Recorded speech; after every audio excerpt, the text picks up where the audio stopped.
বাবা, কতদিন তোমাকে আর বাজারে আসতে দেখি না। মাঝখানে শুনলাম তোমার শরীরটা বেশ খারাপ করেছিল। এখন কেমন আছো বুড়িমা? এখন বেশ ভালোই আছি। না হলে কি আর বাজারে আসতে পারি? তবে শীতের কারণে শ্বাসকষ্টটা একটু বেড়েছে আর কি। বলো বুড়িমা, কি সবজি নিতে এসেছো? আমার দোকানের সব সবজি একদম টাটকা, সকাল সকাল নিয়ে এসেছি। কি আর নিব বাবা, টাকা পয়সার খুব অভাব।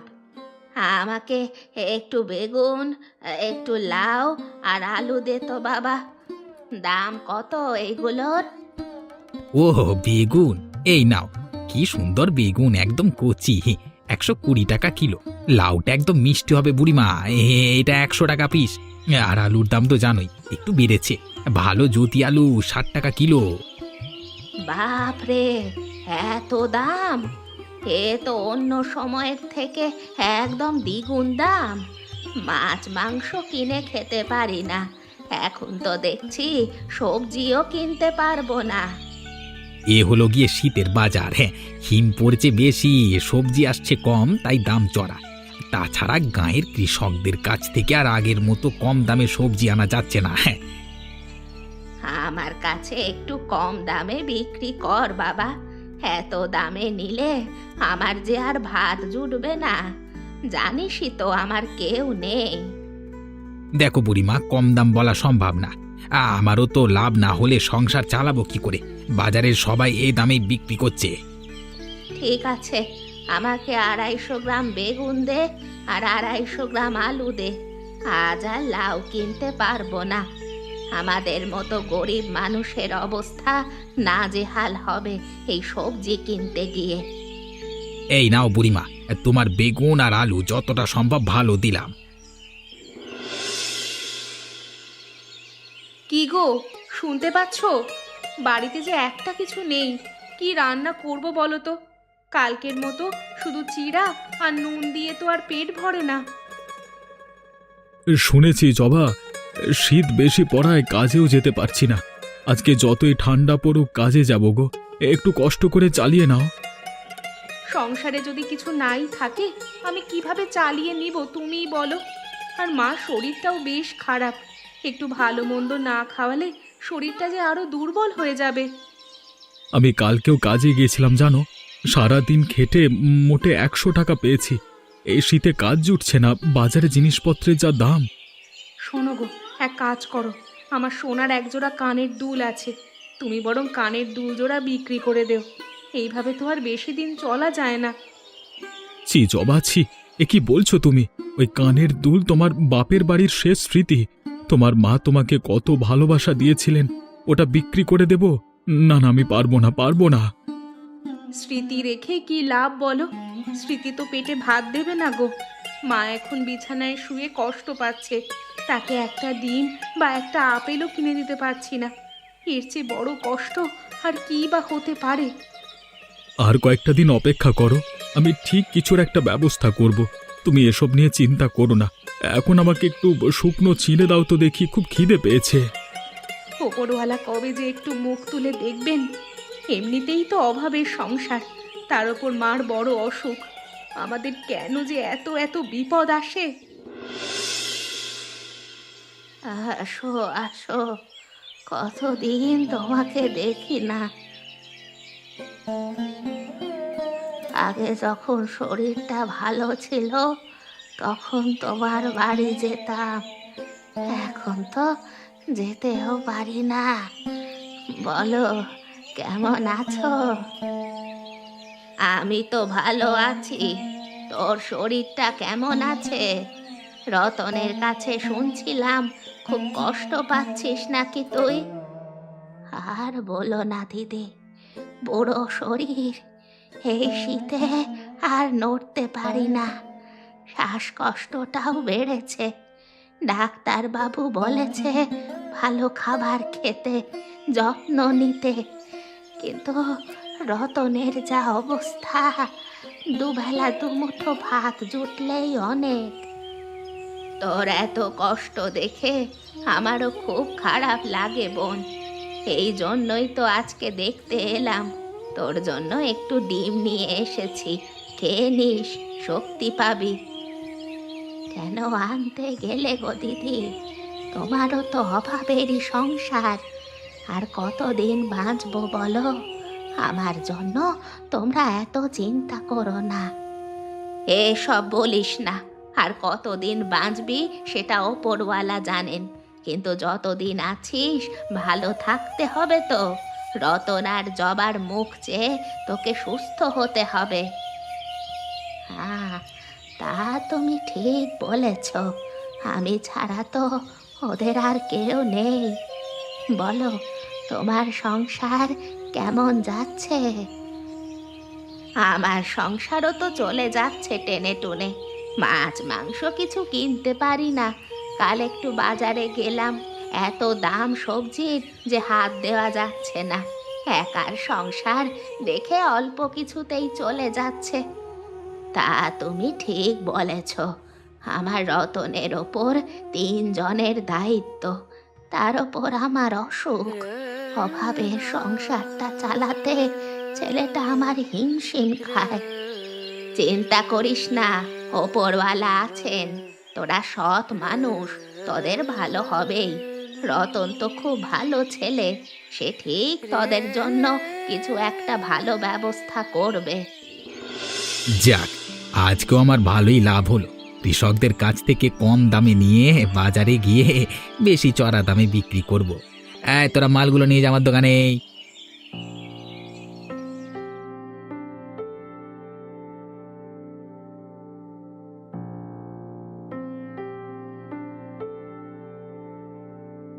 বাবা খগেন, কেমন আছো? তোমার ব্যবসা তো বেশ ভালোই চলছে। আমি ভাবতে পারিনি তুমি এত বড় চালাকি করো আমাদের সাথে। আরে বুড়িমা, তুমি দাঁড়িয়ে দাঁড়িয়ে কি দেখছো? আর কখন এলে? অনেক কিছুই দেখলাম বাবা। গরিব কৃষকের ঘাম শুকাবার আগেই যে কত চালাকি চলে তা আজকে দেখলাম। আহা বুড়িমা, তুমি এসব বুঝবে না। এসব তো বাজারের নিয়ম, না হলে আমাদের সংসারটা কেমন করে চলবে তুমি বলো। সব বুঝি বাবা, তোমরা কৃষকদের কাছ থেকে নামমাত্র দামে সবজি কিনছো, আর সেই সবজি বাজারে নিয়ে গিয়ে দ্বিগুণ দামে বিক্রি করছো। গরিব মানুষ এক মুঠো সবজি কিনতে হিমশিম খাচ্ছে। এটা কেমন বাজারের নিয়ম? কৃষকদের অভাব আছে, তারা কম দামে বিক্রি করছে, আমি বেশি দামে বেচছি। এতে তোমার কিসের চিন্তা? তোমার তো আর রোজ রোজ সবজি কিনতে হয় না। তোরা বড় কঠিন হয়ে গেছিস বাবা। একটা সময় ছিল যখন গ্রামের মানুষ একে অপরের সুখে দুঃখে পাশে দাঁড়াতো। এখন শুধু টাকা টাকা। এখনকার বাজারে এসব আবেগ দিয়ে চলে না বুড়িমা। লাভ না করলে পরিবার চালাবো কি করে? এইসব কথা বলে আমার মাথা গরম করে না তো, তুমি বরং বাড়ি যাও। বুড়িমা, তুমি এসেছো? সেদিন নাকি তুমি মার সাথে দেখা করতে এসেছিলে, কিন্তু আমরা একটু কাজের জন্য বাড়ির বাইরে গেছিলাম। হ্যাঁ রে জবা, এসেছিলাম। তো শাশুড়ির শরীরটা খুব খারাপ, দেখে মনটা ভালো নেই। বুড়িমা, তুমি কেমন আছো বলো? তোমার নিজের শরীরটা ভালো তো? এই শীতে তোমার শ্বাসকষ্ট বাড়ে। আমার চিন্তা করিস না জবা, মোটামুটি চলে যাচ্ছে। তোদের এই অবস্থা দেখে যে আর থাকতে পারলাম না, তাই এলাম। শীতে কাজ নেই, মায়ের ওষুধের খরচ, পেট চালানোই দায়। কালকে তো কানের দুল জোড়া বিক্রি করে দিতে চাইলাম, কিন্তু তোমার ছেলে বিক্রি করতে দিল না। শোন, তোদের ভালোর জন্য সকাল সকাল চলে আসলাম একটা বুদ্ধি দিতে। এতে তোরা বেশ ভালোভাবেই সংসার চালাতে পারবি। আমরা জানি তুমি আমাদের ভালো চাও। কি বুদ্ধি বুড়িমা, বলো। আমি সেদিন বাজারে গিয়েছিলাম, সবজির যা দাম, কিন্তু কাল আমি খগেনকে দেখলাম গাঁয়ের কৃষকদের কাছ থেকে নামমাত্র দামে সবজি কিনতে। আমরা বাজারে 120 টাকায় বেগুন কিনি, অথচ খগেনে গাঁ থেকে ওই 30-40 টাকায় কিনছে। এ কি বলছো বুড়িমা? এত বড় চালাকি! মানুষের সাথে এত বড় বাটপারি করা ঠিক না। ঠিক বলছি রে মা, এই শীতে সবজির ব্যবসা খুব লাভজনক। তোরা যদি সেই কৃষকদের কাছ থেকে সবজি কিনে বাজারে বেচতে পারিস তাহলে বেশ 2 পয়সা আসবে। আমি কালকেই আমার সোনার কানের দুলজোড়া বন্ধক রেখে আসবো, টাকা হলে আবার ছাড়িয়ে আনবো। শোন মা, খগেনরা তো অতিরিক্ত দাম চাইছে, কিন্তু তোরা যদি একটু কম দামে বিক্রি করিস তোদের বিক্রিও বেশি হবে আর লাভও হবে। আর দেরি করিস না, কাজ শুরু করে দে। ওপরওয়ালা তোদের দিকে মুখ তুলে তাকাবেন। আসুন আসুন সবাই এদিকে আসুন, মাসিমা আসুন, একদম টাটকা সবজি নিয়ে যান। কালকে রাতেই সব নিয়ে এসেছি গাঁ থেকে, বেগুন, ফুলকপি, বাঁধাকপি সব টাটকা।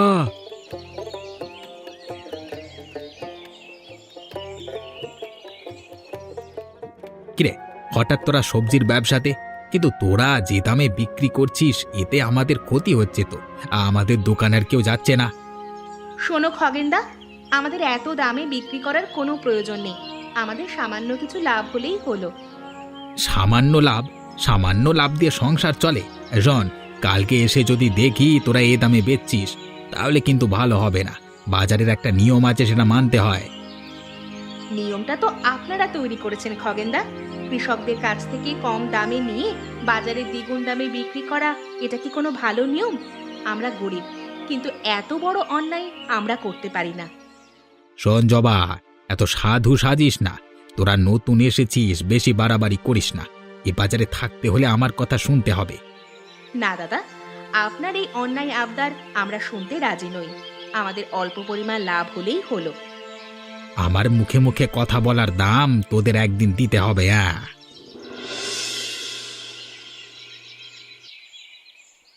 কিরে, খুব আনন্দ পাচ্ছিস তোরা?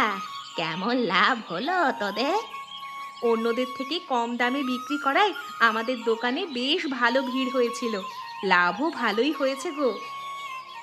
যাক, শুনে মনটা খুব ভালো হয়ে গেল। আমি জানতাম তোরা পারবি।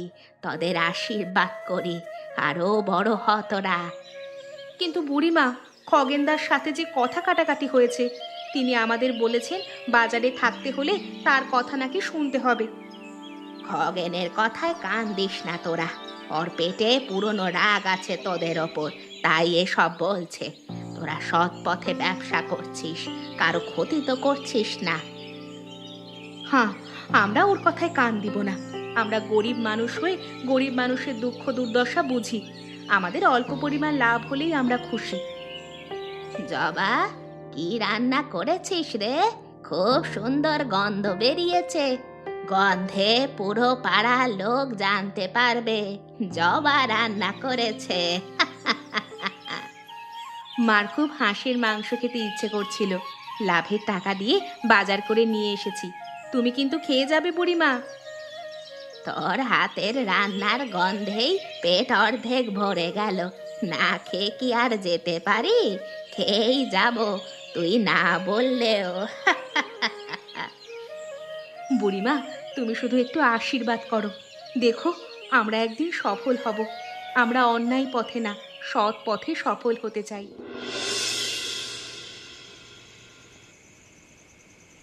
কি গো, তোমার মনটা খারাপ মনে হচ্ছে? কিছু হয়েছে কি? রাতেও ঠিক মতো কিছু খেলে না। শরীর খারাপ নয় গো, আমার মনটা খারাপ। আমার মুখের উপর আজ পর্যন্ত কেউ কথা বলবার সাহস দেখায় না, আর আজকে ওই রতন আর রতনের বউ আমার মুখের উপর কথা বলেছে। তুমি একজন প্রভাবশালী ব্যবসায়ী, তোমার মুখের ওপর কথা বলার সাহস ওদের হয় কি করে? হ্যাঁ, তাছাড়া শুনলাম ওরা নাকি কম দামে সবজি বিক্রি করছে। হ্যাঁ, কিন্তু লোকসান না করি তো কম দামে বেচছে, বেশ ভালোই লাভ করছে। এভাবেই চলতে থাকলে তো আমরা পথে বসবো। তুমি শান্ত হও। ওদের ব্যবসা দেখে রাগ না করে ওদের ক্ষতি করার কথা ভাবো। শক্তি দিয়ে নয়, বুদ্ধি দিয়ে কাজ করতে হবে। আর পুরনো প্রতিশোধ নেওয়ারও এটাই সুযোগ। কিন্তু কিভাবে? সব সময় রতন আমার ক্ষতি করবার চেষ্টা করে। আগের বারের কথা ভুলিনি আমি গিন্নি, তুমি কিছু একটা করো। এত চাপ নিচ্ছ কেন গো? আমি আছি তো, আমি সব সামলিয়ে নিব। একটা কথা মনে রেখো, বাজারে কিন্তু খারাপ জিনিস সস্তায় বিক্রি হয়, বলে না সস্তার তিন অবস্থা। বাহ, খুব দারুণ বুদ্ধি। এই না হলো আমার গিন্নি, বুদ্ধিটা আমি কালকেই কাজে লাগাবো। কাল সকাল থেকেই বাজারে রটিয়ে দাও, এত সস্তা দামে ভালো সবজি পাওয়া যায় না। ওরা গাঁ থেকে সব পচে যাওয়া মাল এনে রং মাখিয়ে বিক্রি করছে, ওই সবজি খেলে পেটের অসুখ হবে। তোর জন্যই আমার মনটা আবার শান্ত হলো। কালকে সকাল থেকেই এই কাজ শুরু করতে হবে। রতনের সবজি ব্যবসা আমি লাটে তুলে ছাড়বো। হ্যাঁ নিতাই বাবু, আরে আসুন আসুন, বেশ টাটকা সবজি নিয়ে এসেছি। এমন সবজি আপনি পুরো বাজার জুড়ে পাবেন না। আরে খগেন, কেমন আছো? তোমার দোকান থেকে তো রোজই কিনি, কিন্তু দামটা বেশি মনে হচ্ছে। শুনুন বাবু, আমি খারাপ জিনিস বিক্রি করি না। টাটকা ভেজাল মুক্ত সবজি তো, তাই দামটা একটু বেশি। দাম তো সব সময় বেশি থাকে, কিন্তু আজকে শুনলাম রতন আর জবা নাকি তোমাদের থেকে অনেক কম দামে সবজি বিক্রি করছে। ওদের নাকি খুব ভিড়। ভিড় তো হবেই বাবু, এত কম দামে ভালো জিনিস পাওয়া যায় না নিতাই বাবু। ওরা গাঁ থেকে পচা সবজি এনে রং মেখে বিক্রি করছে। ও সব খেলে পেটে অসুখ বাঁধবে। গরিব মানুষ সস্তায় পাচ্ছে, তাই ওরা কিছু যাচাই বাছাই না করে কিনছে। তাই নাকি? রতনের মতো সহজ সরল ছেলে এমন কাজ করবে? আমি তো বিশ্বাস করতে পারছি না। খগেন, তুমি কি নিশ্চিত হয়ে বলছো? একদম নিশ্চিত। আপনার যদি বিশ্বাস না হয়, আপনি ওর দোকান থেকে একটা বেগুন কিনে দেখুন। এত সস্তায় ভালো সবজি দিলে আমাদের মতো ব্যবসায়ীরা কি খেয়ে বাঁচবে? সস্তার তিন অবস্থা বুঝলেন তো নিতাই বাবু? ঠিক আছে খগেন, আমি আর ওর দোকান থেকে কিছু নেব না। জেনে শুনে সব পচা খাবার খেয়ে শরীরের ক্ষতি করতে পারি না। দাও দাও, আমাকে তোমার টাটকা সবজি দাও। আজকে আপনি শিক্ষিত আর বুদ্ধিমান বলে সহজেই সব কিছু বুঝে গেলেন। এই নিন বাবু টাটকা সবজি। দাম বেশি, কিন্তু শরীরে ক্ষতি করবে না।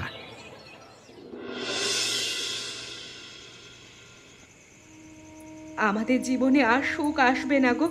কয়দিন ভালোই লাভ হলো, আর 2 দিন থেকে কেউই আসছে না আমাদের দোকানে। জবা, এসব কিছুর মূলে খগেন রয়েছে গো। আমাদের ব্যবসাটা আর চলবে না মনে হয় গো। হ্যাঁ, আমি জানি এই সব ওই খগেনদার কাজ। ও আজ নিতাই বাবুকেও ভুল বুঝিয়ে দিয়েছে। সারা বাজারে বলে বেড়াচ্ছে আমরা নাকি পচা সবজি বিক্রি করি। কেউ একবারও আমাদের যাচাইও করলো না। সবাই খগেনদার কথা মেনে নিল, কিন্তু আমি শুনেছি নিতাই বাবু অনেক বিচক্ষণ মানুষ। তিনিও সব কি করে বিশ্বাস করলেন?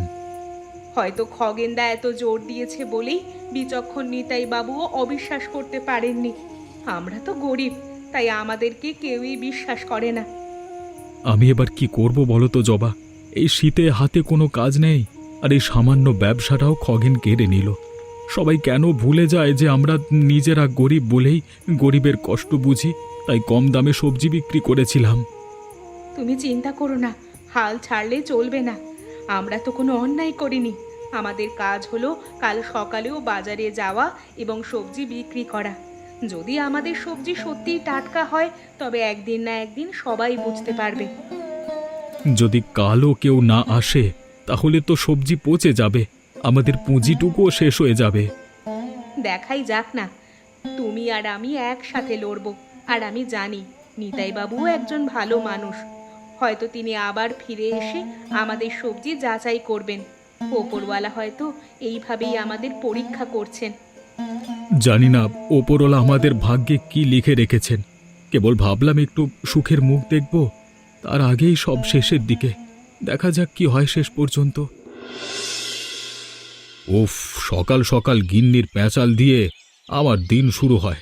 ভুলিয়ে গেছি টাকা আনতে। সেদিন পকেটে 100 টাকা ছিল, সবজির যা দাম। এখন এ টাকা দিয়ে কি হবে? না নিয়ে গেলেও তো আবার প্যাঁচাল শুরু হবে।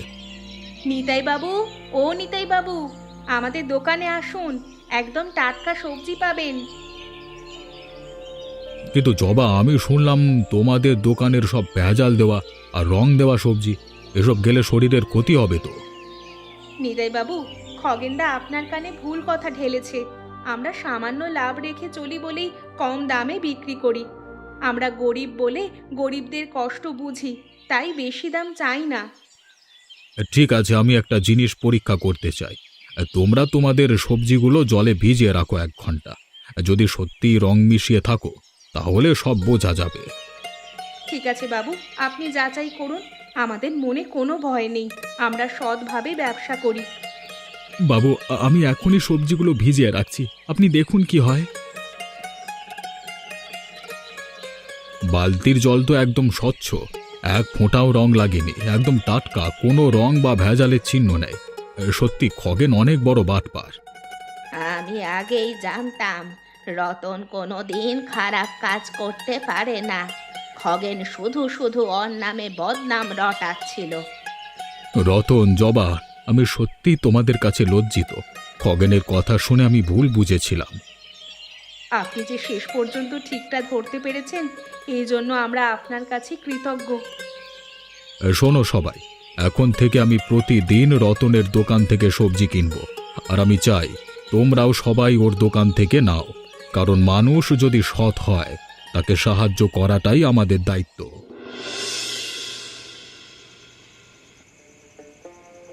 দেখেছো গো, সত্যের জয় হলো। সৎ পথে থাকলে কোনো বিপদ আসে না। হ্যাঁ জবা, নিতাই বাবু এসে আমাদের রক্ষা করলেন, তিনি সত্যিই ভালো মানুষ। কিন্তু দরজাটা কে যেন ধাক্কা দিল মনে হচ্ছে। এই রাতের বেলা হঠাৎ দরজায় কে আসলো বলো তো? যাও তো দেখে এসো। এ কি খগেন দাদা, তুমি এসেছো? কোনো কি দরকার? আরে আসো আসো, ভেতরে আসো। আমাকে তোমরা ক্ষমা করে দাও, আমি নিজের ভুল বুঝতে পেরেছি, আমি অনেক বড় অন্যায় করেছি। আপনার এই অনুশোচনা দেখে আমি বড় খুশি হলাম দাদা। আমরা গরিব বলে কম দামে বিক্রি করি, যেন গরিব মানুষও সবজি কিনতে পারে। আমার ভুল হয়ে গেছে জবা, আমি তোমাদের সৎ পথে চলবার পথে বাধা দিয়েছি। আজকে বাজারে আমার কোনো বিক্রি বাটা হয়নি, সবাই আমাকে খারাপ চোখে দেখছে। আমি তোমাদের কাছে হারিনি গো, আমি আমার বিবেকের কাছে হেরে গেছি। দাদা, আমরা পুরনো কথা ভুলে যেতে চাই। আপনি ভুল বুঝতে পেরেছেন, এটাই যথেষ্ট। আপনারা সুস্থভাবে ব্যবসা করুন, আমরাও করি। বাজারে সবাইকে নিয়েই চলতে হবে। ধন্যবাদ রতন, ধন্যবাদ জবা, তোরা সত্যি অনেক ভালো মনের মানুষ। আমি এখন থেকে সৎ পথে চলবো, আর তোদের সাথে কোনো দিনও আর কোনো খারাপ ব্যবহার করব না। দেখো রতন, ভালো মানুষের পাশে ওপরওয়ালাও থাকেন। মাকে গিয়ে এখনই ভালো খবরটা দেওয়া যাক। চলো চলো, আজকে রাতের খাবার আমরা শান্তিতে খাবো। আমাদের ব্যবসায় ভালোই লাভ হচ্ছে, কি বলো গো? ভাগ্যিস বুড়িমা আমাদের এত সুন্দর একটা বুদ্ধি দিয়েছিল। হ্যাঁ জবা, বুড়িমা শুধু বুদ্ধি দেয়নি, আমাদের সৎ পথে চলতে সাহসও জুগিয়েছেন। এখন বাজারে লোকও বুঝেছে যে আমরা ভালো সবজি বিক্রি করি। দেখছো না, বাজারে এখন আমাদের দোকানের সামনে বেশি ভিড়। শুধু ভিড় কেন গো, আমাদের দোকানে এখন সবার হাসি দেখতে পাই। গরিব মানুষগুলো স্বস্তি পাচ্ছে। এই দেখো, মায়ের জন্য সেই কানের দুল জোড়াও আমি বন্ধক থেকে ছাড়িয়ে এনেছি। জবাব, তুমি দুলটাকেও ছেড়ে এনেছো? আমি তো ভাবতেও পারিনি এত তাড়াতাড়ি আবার ওটা তোমার কানে উঠবে। হ্যাঁ শোনো গো, একটা বড় মাছ নিয়ে আসি, মা অনেকদিন হলো খেতে চাচ্ছে। হ্যাঁ হ্যাঁ, নিয়ে আসো। মাকে একটু বেশ ঝাল ঝাল করে কালিয়া বানিয়ে দিব। বড় মাছ আনবে কিন্তু। হ্যাঁ আনবো। ও, আরেকটা কথা বলতে তো ভুলেই গেছি, খগেনদা ভালো হয়ে গেছে, বেশ কম দামে এখন সবজি বিক্রি করছে। যাক, শুনে খুব ভালো লাগলো। আমাদের মতো গরিব মানুষরা এখন একটু সুখে বাজার করতে পারবে, কিছুটা স্বস্তি ফিরে আসবে বাজারে। এখন সবাই ভালো থাকলে আমাদেরও ভালো। আমি তাহলে তাড়াতাড়ি যাই, তুমি ততক্ষণে রান্নার জোগাড় করো। আজকে আমাদের সংসারে আবার আসল শান্তি ফিরে এসেছে জবা। জানো, মাও ধীরে ধীরে সুস্থ হচ্ছে। সত্যি ওপরওয়ালা আমাদের দিকে এতদিন পরে মুখ তুলে তাকিয়েছেন, আর আমাদের পিছনে ফিরে তাকাতে হবে না। এই রকম মজার মজার গল্প পেতে এখনই চ্যানেলটি সাবস্ক্রাইব করে দিন।